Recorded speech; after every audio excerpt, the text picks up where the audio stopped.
Okay, in this video, I'm going to take you through a few questions in preparation for the January exam. A few questions on probability and discrete random variables. So the first question, the prediction is as the Venn diagram shows the events A, B, and C, and the associated probability.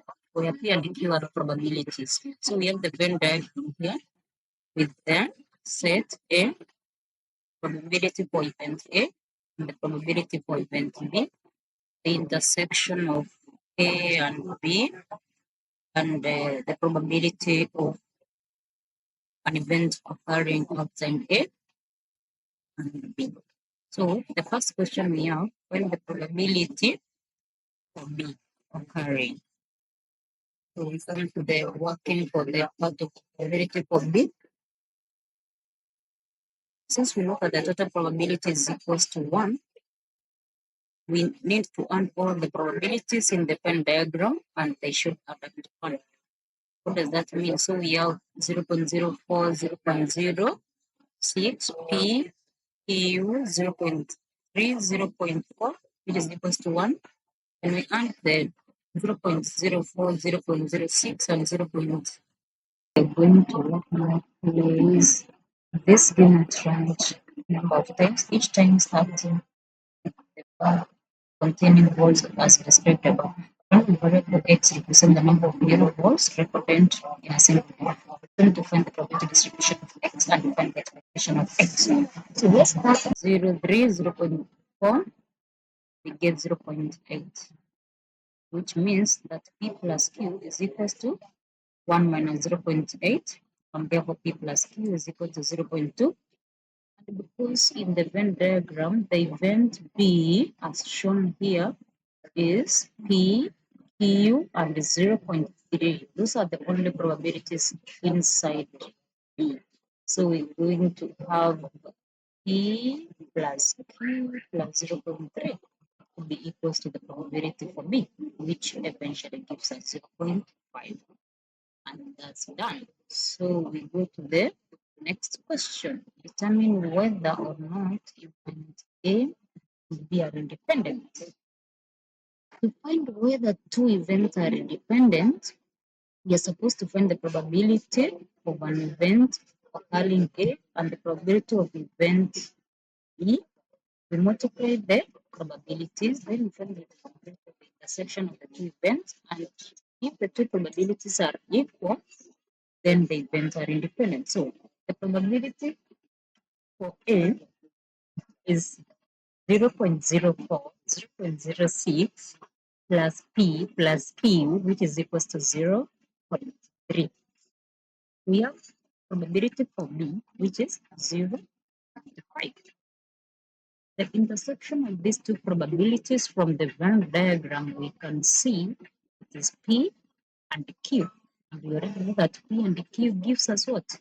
0.2, shown here. So if we multiply the probability for A and the probability for B, which is 0.5 times 0.3, gets 0.15.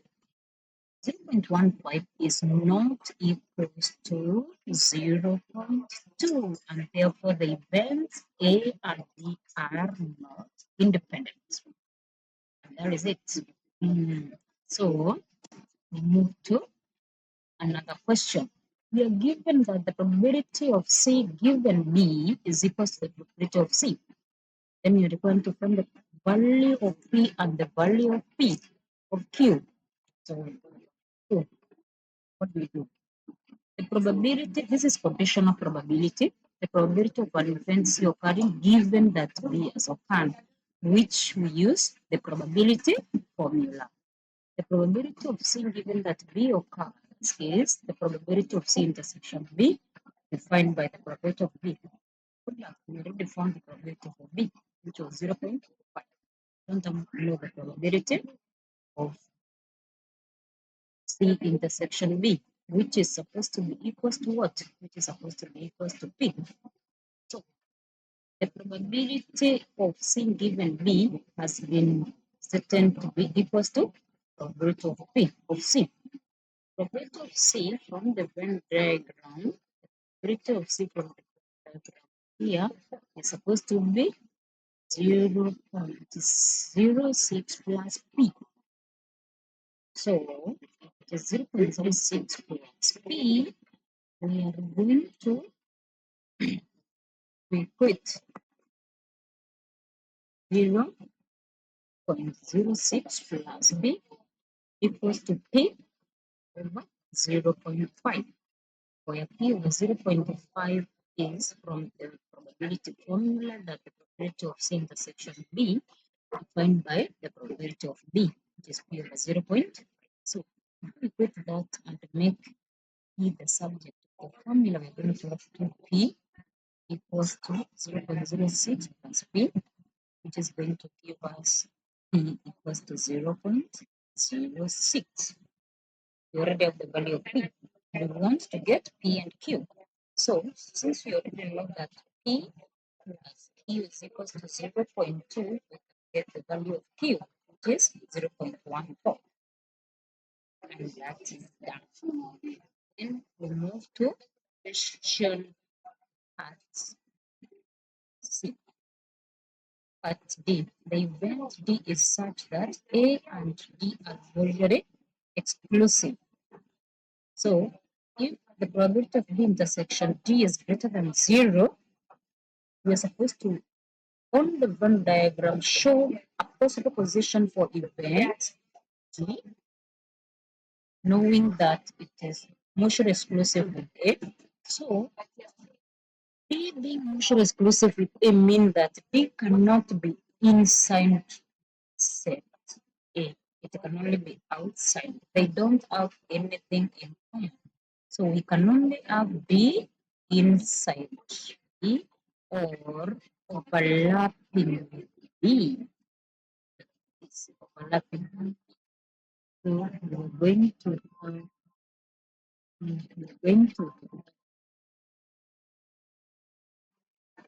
to have B here. That can be D. Or we can also have D inside B. Either of these is going to make the event D because it's mutually exclusive with A and there is an intersection between D and B. So, as we have said, it shouldn't be outside A because the probability of B intersection D is greater than 0. And the whole of question 1 is done. Move to question 2, which is testing us another question on probability with the tree diagram. We are on the 3 bags A, B, and C, each contain colored balls. Bag A contains 4 red balls and 2 yellow balls only. Bag B contains 4 red balls and 1 yellow ball only. Bag C contains 6 red balls only. In a game, Mike takes a ball at random from bag A, reckons the color, and places it in bag C. He then takes a ball from at random from bag B, reckons the color, and places it in bag C. Finally, Mike takes a ball at random from bag C and reckons the color. You attempt to complete the tree diagram. Opposite to illustrate the game by adding the remaining grudges and all probabilities. Then we need to show the probability that Mike becomes available exactly twice is 1 over 10, showing that. Then given that Mike reckons exactly 2 yellow balls, we need to find the probability that the ball thrown from bag A is red. This is traditional probability. Where we record our event of Mike throwing ball that is run from bag A is A, and exactly 2 year ball is event B.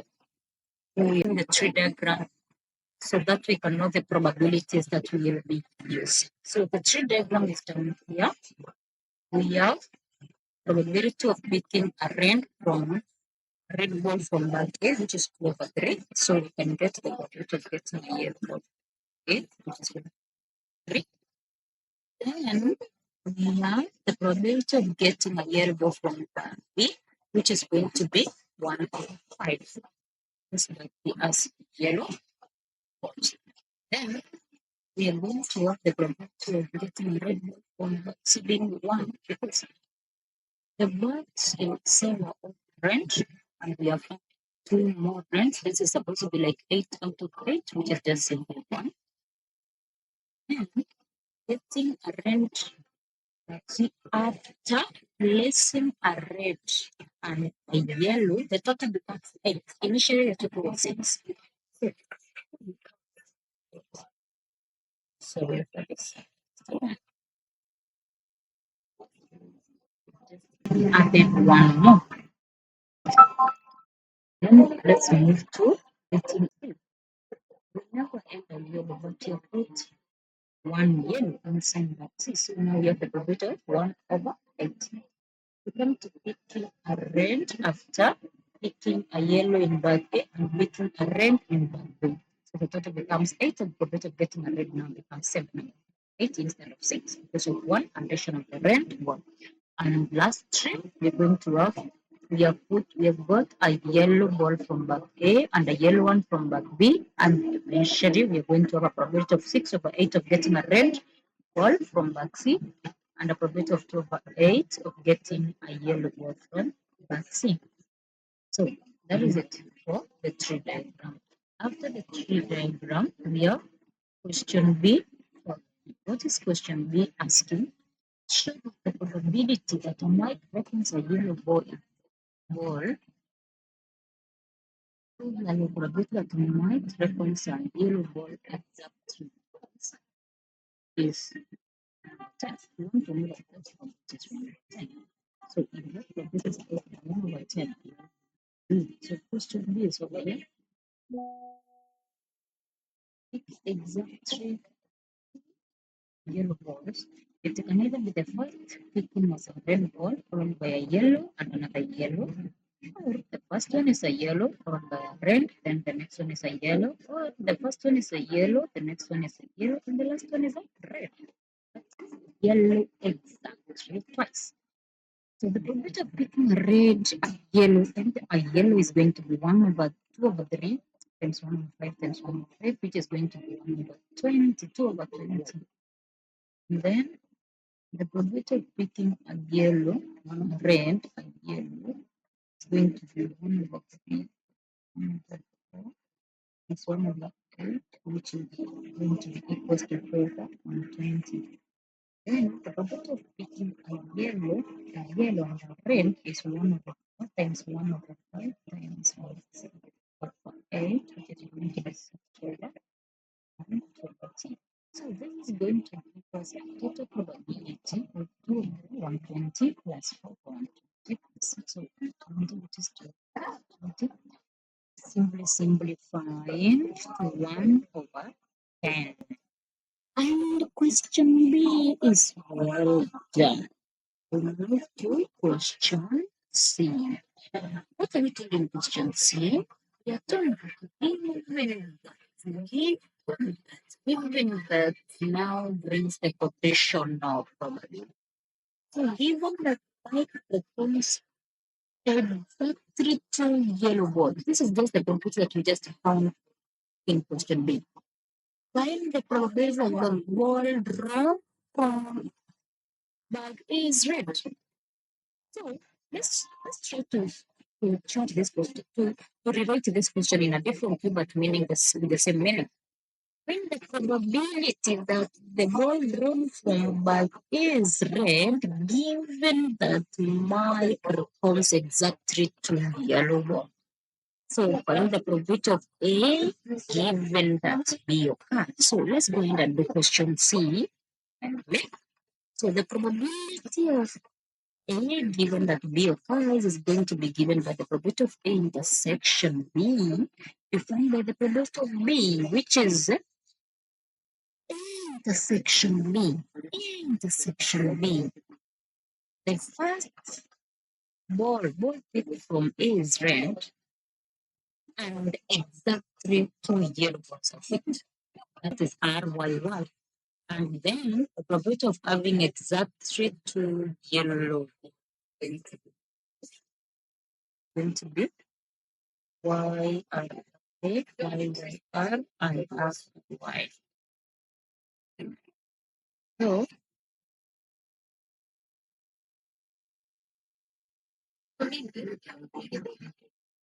then,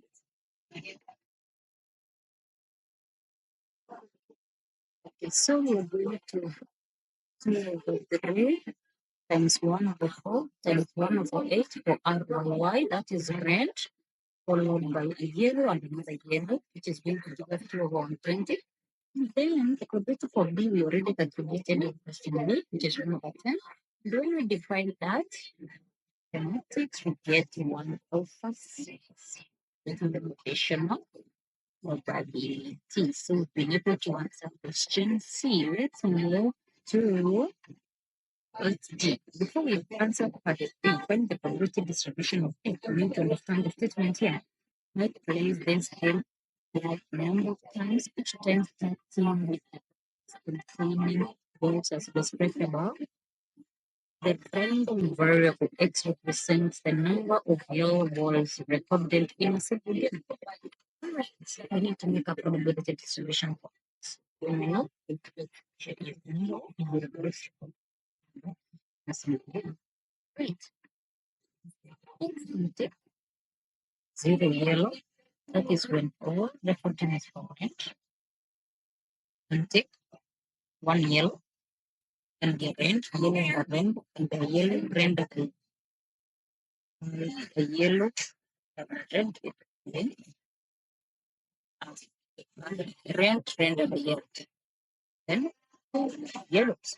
Let's do this. Yellow, red, red, yellow, red, yellow. The last one is an color yellow. So we have the probabilities from our tree diagram.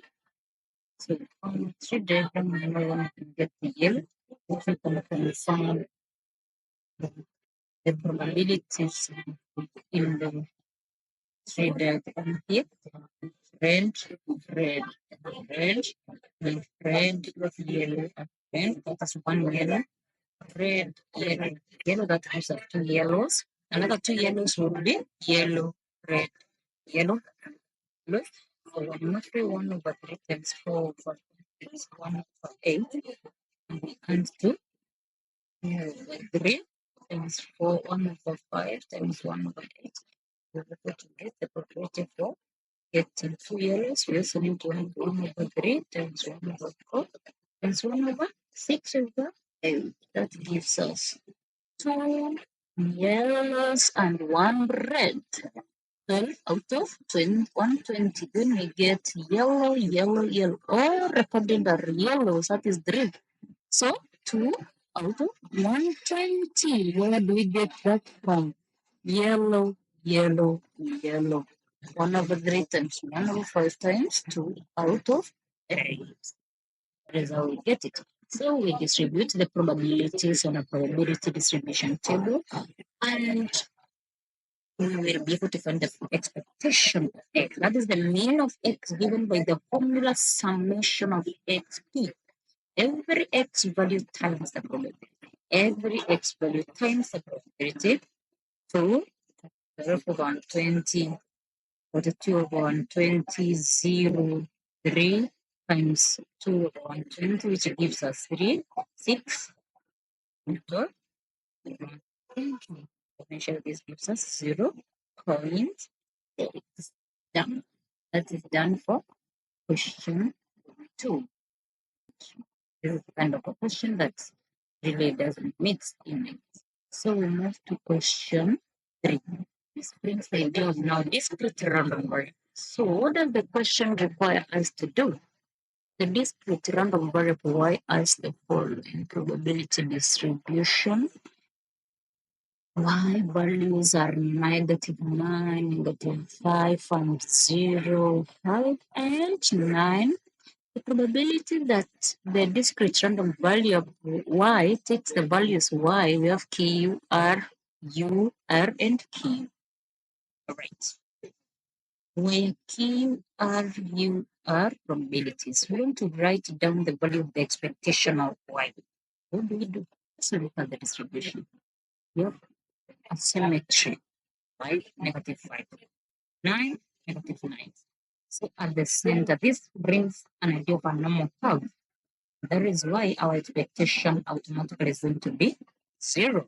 Move to B. Show that the value of U is 4 out of 15. So let's see how we show that. So we know that f of 0 is 19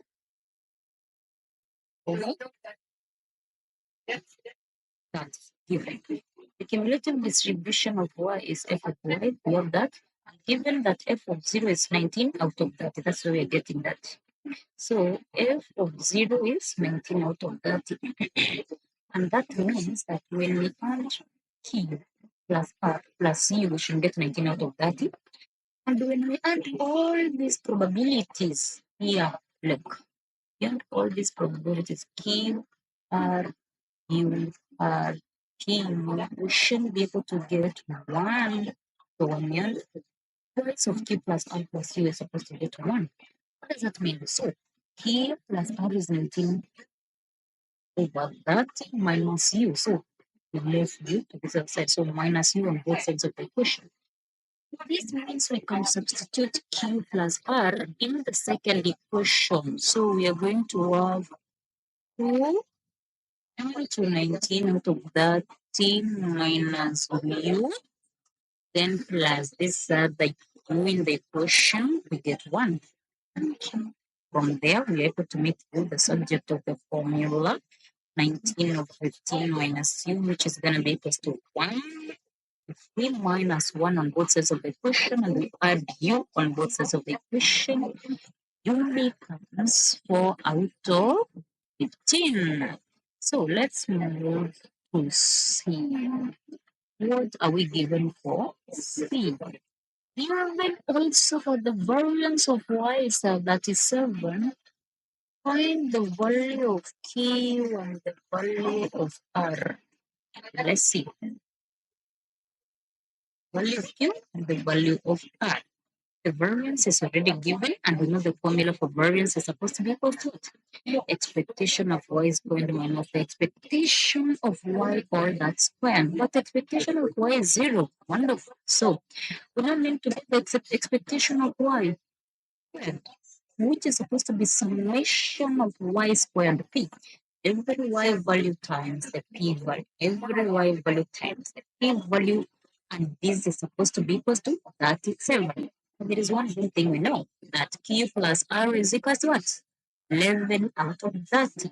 We have a simultaneous equation.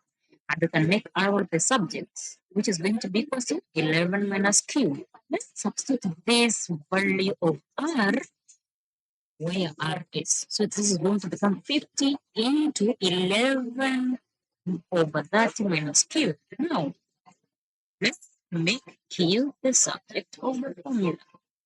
So if you make q the subject of the formula, 160q, 162q minus 50q equals to 37 minus 55 over 3. Then we're able to get q equals to 1 over 6. Getting q equals to 1 over 6, you have q plus r equals to 11. You already had that. You can make r the subject of the formula. 11 out of that, you minus what? 1 over 6. That is the q value. What do we get? 1 over 5. R obtained. You have r, we have q. We already have q. Done. Move to question D. The coordinates of a point P are 12, comma y. The x value is 12, the y value is 5. The random variable D represents the line OP of OP. Find the probability distribution of D, which is representing what? The length of OP from the origin O to the point, to the coordinate, or to the point P. All right, so let's see how we should be able to go about D. We know D is representing the length. So for the length to be 0, for the length, correct? So y is equals to 0 is our first value of what? So when we know y is 0, what will OP be? It's going to be the square root. This is the modulus. OP is going to be the square root of 12 squared plus 0, which is 12. What about y is plus minus 5? What will be the distance? When I do 5 squared is 25 and when I take 5 squared is still 25. So this is just going into the square root of 12 squared plus 25, which is going to give us the square root of 169, which is the 10. Let's get the other distance. What about when y is plus or minus 9? Y is plus or minus 9, we're gonna get y being equals to the square root of 134 plus the last one, which is supposed to be plus or minus 9 for the value of y, and that gives us the modulus, the square root of 81 plus 144, which gives us the square root of 225, which is going to be equals to 15. Therefore, probability for y equals to 0, we already had it, which was 4 over 15. Probability for y being plus or minus 5, which is 1 over 5 plus 1 over 5 gives us 2 over 5, and that gives us the probability for d being equals to 13.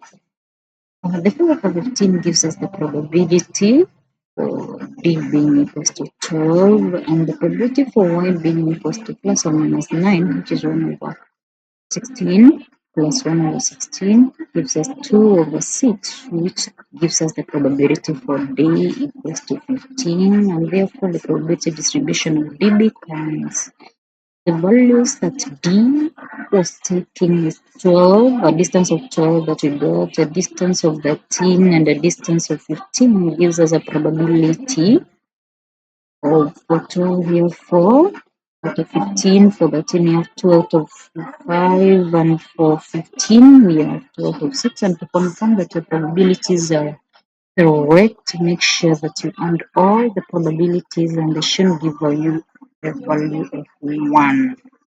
Nice. And that's how it is supposed to be. Sorry about that.